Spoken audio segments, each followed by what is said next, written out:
Angela दीको यो जति पनि यो मुभीमा देखाइयो त्यो चाहिँ अझ पनि त्योभन्दा धेरै सङ्घर्ष दिदीले गर्नुभएको छ त्यो मलाई थाहा छ। त्यही भएर पनि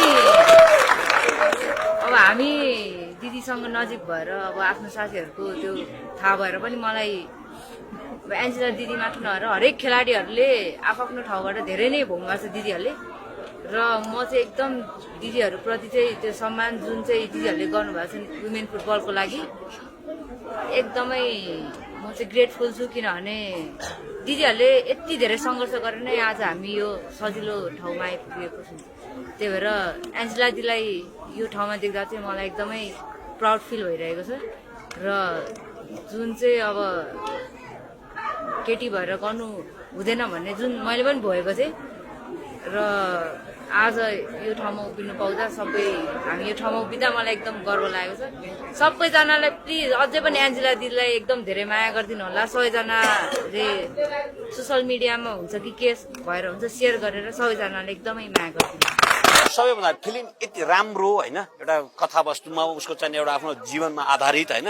तर हामी मिडियाले के सक्नुपर्छ भने विनोद चौधरीको छोराछोरीले चाहिँ फुटबल खेल्दैनन्, नेपाल आर्मी हुँदैनन्, सशस्त्र प्रहरी हुँदैनन्, नेपाल प्रहरी हुँदैनन्। गरिबकै छोराछोरीले जे गर्छन् गरिबकै छोराछोरीले देशको लागि गर्छन् भन्ने कुरा मिडियाले पनि ठाउँसम्म पुर्याइदिनुको लागि म अनुरोध गर्छु। धन्यवाद। मुभी हेर्न आउँदाखेरि चाहिँ टिस्यु पेपर लिएर आउनु होला ल, एकदम इमोसनल छ होइन, सक्सेसको स्टोरीमा एकदम बवाल छ। मेरो इलामको आइतबारे हो, हाम्रो चेली हो होइन, अनि उसको सङ्घर्ष त एकदम दामी छ। सङ्घर्ष थिएन होइन, तर यति सङ्घर्ष गरेको छ कि सुरु हेर्दादेखिको बरबरास एकदम धेरै अहिलेसम्म रोइरहेछ। उसको सङ्घर्ष जुन चाहिँ छ नि सुरुदेखि अन्तिमसम्मको, त्यसैले नै हामीले चाहिँ एकदमै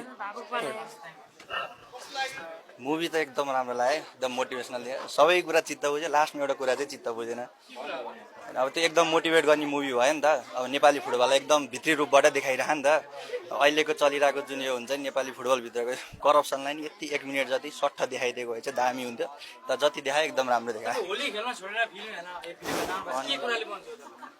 फुटबल एन्जिला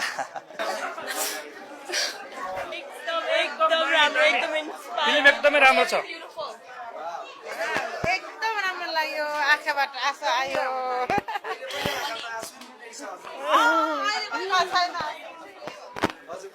एकदमै राम्रो लाग्यो। स्ट्रगल बिना चाहिँ केही पनि हुँदैन अनि दुःखले नै मान्छेले चाहिँ धेरै कुराहरू सिक्न सक्छ भन्ने चाहिँ थाहा पाएँ अनि एकदमै राम्रो लाग्यो। सबैले हेर्नै पर्ने मुभी। अनि भित्र हाम्रो डिरेक्टर मिलन सरले पनि भन्नुभयो एन्जेलाको कम्प्लिट स्टोरी पनि देखाइएको छैन, त्यो अनुसार हामीले इमेजिन पनि गर्न सक्दैनौँ कतिसम्म स्ट्रगल छ भनेर।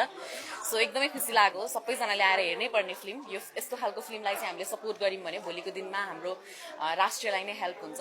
सो एकदमै राम्रो छ। अभियस पनि एकदमै भावुक भए अनि धेरै कुरा पनि सिक्ने मौका पाए जस्तो लाग्यो। र मिलन सरले भने जस्तै एकदमै यति मात्र नभएर धेरै मान्छेको स्ट्रगलहरू पनि छ, हामीले त्यो देख्न जरुरी छ र स्टार्ट एन्जेलाबाट भयो। Thank you. एन्जेला सबैजनाले हेर्नै पर्ने सिनेमा। हामी आज होलीको दिन है, आज फर्स्ट स्टोरी मलाई मिस नगरौँ भन्ने थियो। प्रिमियर अलिकति सन्चो पनि थिएन अनि मिस भइहाल्यो। सो फर्स्ट डे म मिस गर्दिनँ भने टिकट काटेर म हेर्न आएँ। होली खेल्दा खेल्दै हेर्न आयो। एकदमै राम्रो छ सिनेमा। सिनेमाको बारेमा कुरा गर्नुपर्दा मिलन सर मेरो फेभरेट डिरेक्टर र उहाँसँग मैले केही सर्ट फिल्म म्युजिक भिडियोजहरूमा काम पनि गर्न मौका पाएको छु। सो अझै बढी तारिफ गर्न मन लाग्यो उहाँको। फिल्म त यति राम्रो छ, यति भावुक भए होइन। निम्नवर्गीय परिवारबाट काठमाडौँ आएर स्ट्रगल गर्नुहुने हर कोहीले रिलेट गर्न सक्नुहुन्छ। सो दोरारमा हुनुहुन्छ एन्जेला हेरौँ कि नहेरौँ भइरहेछ भने चाहिँ म ग्यारेन्टी दिन्छु आएर हेर्नुहोस्, एकदमै राम्रो छ।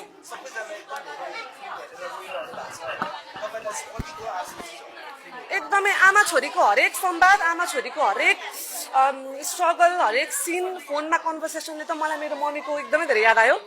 म फोन गर्छु उहाँलाई अहिले गएपछि। थ्याङ्क यू भन्छु। Thank you so much.